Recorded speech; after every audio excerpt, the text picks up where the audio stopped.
वर्षों से ज़्यादा तक वो भी सहभागी रहे हैं महागठबंधन की सरकार में, तो उस पर भी सवाल उठा रहे हैं और सिर्फ 17 महीनों का जिक्र कर रहे हैं।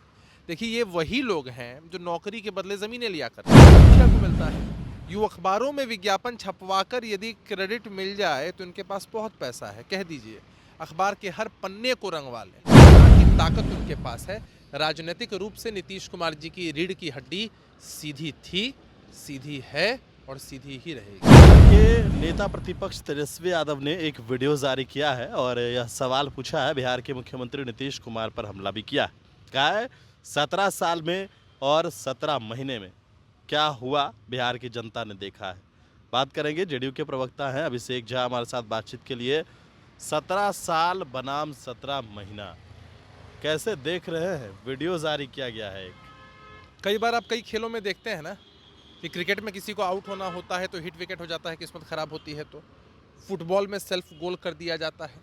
तो तेजस्वी यादव जी जब 17 सालों पर क्वेश्चन मार्क उठाते हैं तो वो भूल जाते हैं कि उन 17 सालों में 1.5 वर्षों से ज़्यादा तक वो भी सहभागी रहे हैं महागठबंधन की सरकार में, तो उस पर भी सवाल उठा रहे हैं और सिर्फ 17 महीनों का जिक्र कर रहे हैं।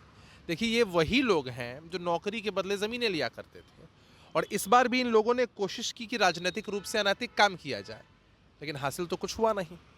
और दूसरा ये है कि भाई नीतीश कुमार जी के नेतृत्व में सरकार चल रही है तो क्रेडिट तो मुखिया को मिलता है। यूँ अखबारों में विज्ञापन छपवाकर यदि क्रेडिट मिल जाए तो इनके पास बहुत पैसा है, कह दीजिए अखबार के हर पन्ने को रंगवा लें, उससे कुछ नहीं होगा। जनता जानती है कितने वर्षों से नीतीश कुमार जी ने बिहार का कायाकल्प किया है और यही कारण है कि जनता बार बार नीतीश कुमार जी के चेहरे पर भरोसा करती है। चलिए, आपकी बात मान लेते हैं अभिषेक जी, लेकिन आखिरकार इन 17 महीना में इतना वैकेंसी क्यों निकला और क्यों उसी समय विज्ञापन भी सामने आए, इसका जवाब है? देखिए, अलग अलग कालखंडों में सरकार अलग अलग डिपार्टमेंट्स में अलग अलग दिशा में काम करती है। अगर ऐसा कहा जाए तब इन 17 महीनों में उतने रोड्स क्यों नहीं बने जितने 17 सालों में बने थे? उतने अस्पताल, उतने इंजीनियरिंग मेडिकल कॉलेजेस या फार्मेसी नर्सिंग कॉलेजेस क्यों नहीं खुले? अलग अलग क्षेत्रों में इतने काम क्यों नहीं हुए? देखिए, ये सब बेसलेस बातें हैं। ये एक इशू को उठाकर सोचते हैं कि जनता के सेंटिमेंट्स को बरगला देंगे, ऐसा नहीं होगा। नौकरी मिलना बेसलेस बातें हैं। नहीं, इनका कहना बेसलेस है। नौकरी मिलना, किसी को रोजगार मिलना तो अत्यंत हर्ष का विषय है। आज लाखों की तादाद में जिनको नौकरियां मिली हैं और अलग अलग प्रदेशों से आकर लोग यहाँ नौकरियां पा रहे हैं, जरा उनसे पूछिए। आगे भी आप लोग नीतीश नौकरी कुमार दे जी रहे हैं। क्यों नहीं देंगे? ये तो प्राथमिकता में शामिल है। तो फिर आपके मंत्री क्यों कह रहे हैं कि हम नौकरी नहीं दे सकते सबको? अंतर देखिए, दोनों बातों में अंतर है। एक, हमने कहा कि हम नौकरियां देंगे और सबको, ये शब्द अगर आपने इस्तेमाल कर दिया तो प्रैक्टिकल चीज़ें बहुत अलग होती हैं। सरकार की जो लिमिटेशंस हैं उसके हिसाब से सरकार काम करती है और उससे कई कदम आगे बढ़ के नीतीश कुमार जी ने अपने वायदे को निभाया है। बिहार मॉडल की चर्चा पूरे देश में होती है। जिस तरह से गांधी मैदान में या विभिन्न जिलों के गांधी मैदान में लाखों की तादाद में लोगों को एक दिन में नियुक्ति पत्र बांटे गए। CAA लागू हो गया है, तो उसमें नया क्या है भाई? 2019 में दोनों सदनों से ये बिल पास हुआ था और जो भी बहस होनी थी, जो भी मुद्दे रेस करने थे, वो सब तो हो ही चुके हैं। और इसमें तो भाई क्लियर है ना कि किसी की सिटीजनशिप पर क्वेश्चन मार्क नहीं है।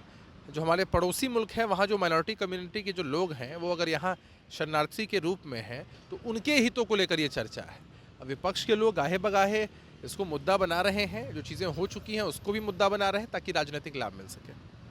तीसरी बात है कि जेडीयू के आगे झुक गए हैं जो जेडीयू है और चिराग पासवान की जो पार्टी है, तो नीतीश कुमार क्या झुक गए हैं?